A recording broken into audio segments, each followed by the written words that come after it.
My name is Teal Hooper-Worrell and I'm the Executive Officer of the Peel Harvey Biosecurity Group. These video resources have been developed to assist landholders in the control and management of declared pests. They provide instructions on the use of our equipment, which is free to loan for landholders within the Peel Harvey operational area. These videos, our equipment and the biosecurity services delivered by the organisation are funded through the Declared Pest account, and we hope that they assist in getting biosecurity services on the day-to-day agenda of landholders within our patch.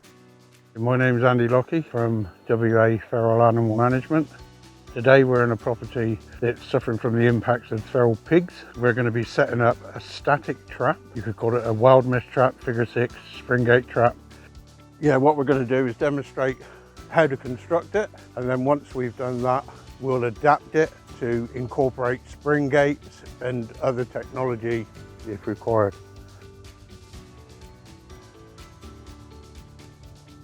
The materials we're going to use is wild mesh. It's 5.5mm in diameter. It's 100mm squares. Ideally, it would be great if it was 50 by 50, but it's a lot more expensive. So what we're going to do is, once we've constructed the trap, we're going to put chicken wire around the bottom just to stop any smaller pigs escaping once they've been trapped. We're going to cut a load of bits of wire, what we're going to join the panels with. So if you can cut a load of them, Kate, about that size. And then that is going to go under there. Yeah, screwdriver in there. And we're just going to spin it around a couple of times. Once we've done, we're going to go around and trim all those tails off, because they will stick in the pig's nose.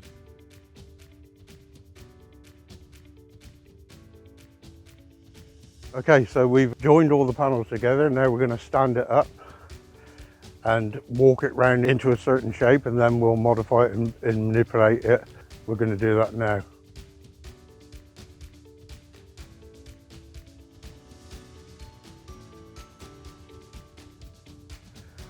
It's pretty important now to look at the ground, make sure we've got no gaps underneath, because if you give them an inch, they'll just keep working at that gap. So we'll make sure it's pretty level. Now we'll add another star picket over here.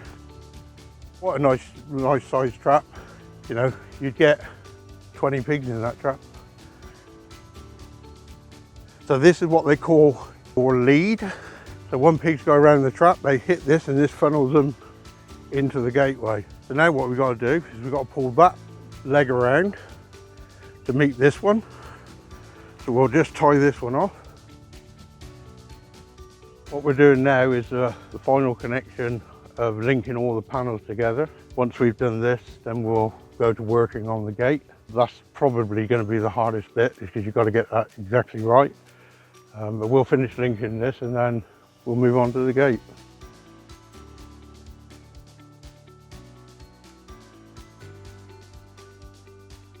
It's going to be a little bit different tying.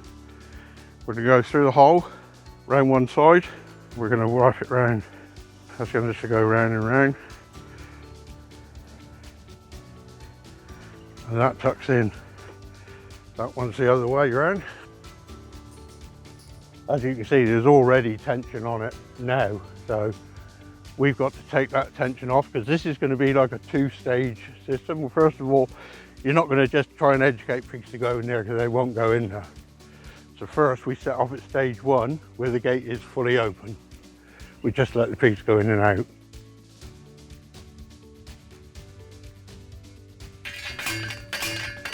Okay, so we've knocked our star picket in. We haven't driven it right in, because this eventually will come out. This is basically just holding the tension off of the gate until we can get the pigs in, feeding. They know where the gate is, and eventually they'll work it out themselves. So this is stage 1. So now we're just going to tie that back so it's secure, because we don't want it prematurely shutting on the pigs and only having 1 or 2 trapped in there. So we're just going to loosely tie this up. So now what we're going to do is we're going to go around the whole trap now and secure it to the ground. This is where the hard work starts. We're going to get a star picket and we're going to try and work on these joints, but instead of going straight, we're going in on an angle. If you put pegs in like that, pigs can lift the trap. Not so much in the dry weather, or after it's been here a year, it'll be a lot harder. But when it rains, this dirt will get soft. Pigs will be able to get their nose under that and just lift that straight up. But if you go in at an angle, it's pretty much impossible for them to do that.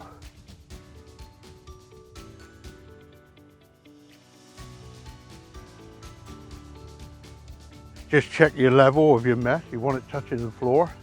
If it's not, you put your boot on it, push it down and then twitch your star pickets. You don't want to give them any leverage against this trap. I mean, you get that by choosing a real nice flat bit of ground like we've done here. All right, what we're going to do here, now that we've taken away the temporary peg and we've got our spring-loaded gate, we're now going to tie it back to start training the pigs to come through. So we're just going to tie this piece of baler twine on there and we're just going to tie it back to the back of the trap.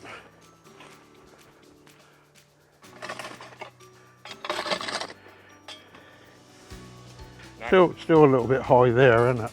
Here, maybe tie another loop down on there and come down onto there so it's pulling it square. We don't want to deform the mesh.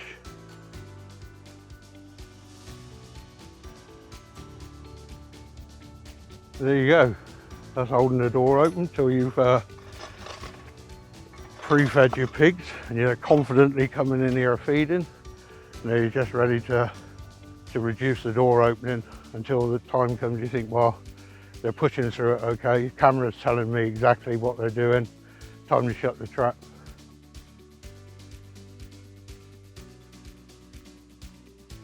The last job to do is to go around and snip off all these loose tails. Not so much, I mean, it's not so important the high ones, but it's good practice just to do it anyway, just to make sure that you don't rip yourself to pieces getting pigs out of the trap. And also it's good practice because you don't want the pigs poking, you know, bits of wire into their nose and eyes and stuff like that. So it's good practice just to clean up, make sure everything's nice and clean, tight. Sometimes you'll get pigs that are a little bit shy, they won't push. Even though you can get them feeding readily in an open trap, the minute you shut the gate, they won't go in. If you experience that, what we need to do is need to go to a different system, and that's the introduction of a spring-loaded gate. Easy to install into the figure 6, like we're doing here. It's just a gate that you can make from old bits of material. You've got lead around the farm or wherever. It's just bits of bed iron and bits of weld mesh and a couple of springs. It's pretty much all you need. Once you've got your spring gate in place, it's just as simple as twitching it in between your lead into the trap and to the side of the main trap. There's nothing really too difficult about it. So now we've introduced the spring gate. You see everything works. But you see how we've positioned it? We've positioned it so that if the pigs pull it, these pigs here that are in the trap can't get out. So this is basically a physical wall to stop them coming out. So they'll pull it. One pig will be coming in here and he'll just keep pulling it, but he won't be able to pull it enough to get out, and this will stop pigs in the trap from escaping as well. So that's quite an important feature. If you do this, you do need to set it up with 2 walls either side. Okay, tension of the gate. I mean, this at the moment is very lethargic, it's a bit like me. What you can do, you can just put a bit more tension on the spring. So what you do now, when you're training your pigs, all you do is you tie that gate back to that wall. Now you've got 100% access all the time, there's no restriction. They can walk in, walk out. Kangaroos can walk in, walk out. Once all the pigs are in the trap, then we move to setting the trigger in the trap to release the spring gate. How we're going to do that is we're going to run a string off of here, through the wall, onto a peg.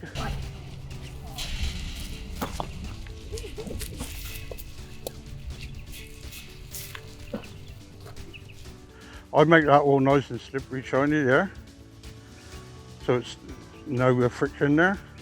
The washer comes over the top and just holds that there. And as the pig's rooting around feeding, it just flicks it off. Tension comes off the gate and it shuts. Once we've got this exactly right, there's a pile of feed on here. They flick this off. That releases the tension on the gate and the gate will shut.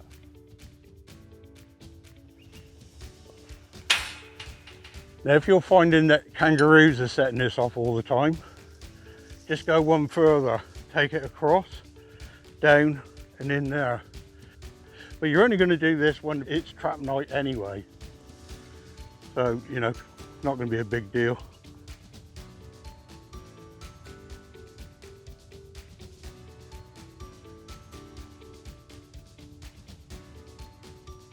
Spring gate installed. Now what we're going to do is we're going to set up a feed. We're going to put a trail back from the pad they're using back to the trap. So we're going to put some wheat out.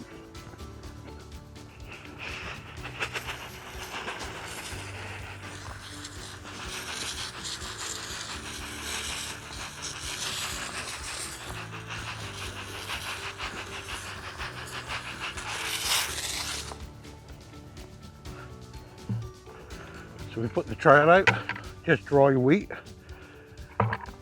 Pigs will follow that down.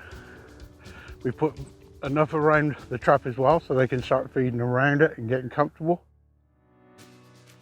And we'll put some soaked barley in the trap just to generate that nice smell and generate a little bit of excitement. So yeah, and that's pretty much it. The trap's set, pre-feeding's ready. Then we just got to wait for the pigs. See you there in a bit.